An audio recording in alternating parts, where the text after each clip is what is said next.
ఆఫ్‌లైన్‌లో అడుగుతున్నటువంటి క్వెషన్ ఏంటంటే, అసలు మీరు ఈ విధంగా తాడు వేసి ఎందుకు కట్టేస్తున్నారు? అసలు షెడ్ అనేది మీ పశువులకి లేదా? అనేసి అడుగుతున్నారు. అసలు ఈ విధంగా కట్టేయడం వల్ల ఎలాంటి బెనిఫిట్స్ ఉన్నాయైతే ఈ వీడియోలో షేర్ చేసుకుందామనైతే ఈ వీడియో చేయడం జరిగింది.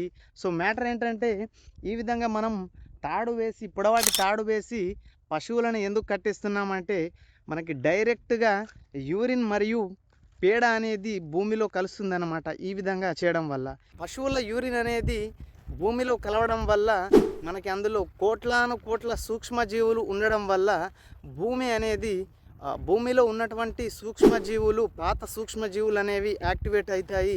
అంతేకాకుండా ఈ యూరిన్లో ఉన్నటువంటి కొత్త సూక్ష్మజీవులు 10 టైమ్స్ మల్టిప్లై అవుతాయి అన్నమాట. అంటే వాటి యొక్క సంఖ్య అనేది 10 టైమ్స్ పెరిగి భూమిలో ఉన్నటువంటి సారం అనేది విపరీతంగా పెరిగిపోతుంది.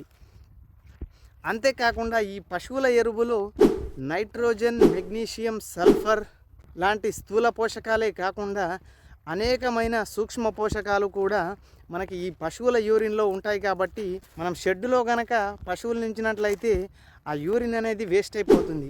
అదే మనము ఆ చేన్లో ఎట్లాగో పంట అనేది లేదు కాబట్టి ఆ చేన్లో కట్టేయడం వల్ల ఆ యూరిన్ అనేది వేస్టేజ్ అనేది ఉండదన్నమాట. ఇంకా డైరెక్ట్ చేన్లోనే పడుతుంది అన్నటువంటి ఉద్దేశంతో ఈ విధంగా చేన్లో అయితే కట్టేయడం జరిగింది. పశువుల యూరిన్లో మనకి గ్రోత్ హార్మోన్స్ అట్లాగే ఎంజైమ్స్ ఉండడం వల్ల పంటకి ఇది ఉపయోగకరంగా అయితే ఉంటుంది. వీడియో అనేది ఇన్ఫర్మేటివ్గా అనిపిస్తే లైక్ చేయండి. ఇలాంటి ఫార్మింగ్కి సంబంధించినటువంటి కంటెంట్ కోసం ఫార్మింగ్ లైఫ్ తెలుగు ఛానల్ని సబ్స్క్రైబ్ చేసుకోండి. అట్లాగే ఈ వీడియోపై మీ అభిప్రాయాన్ని తెలియజేయండి.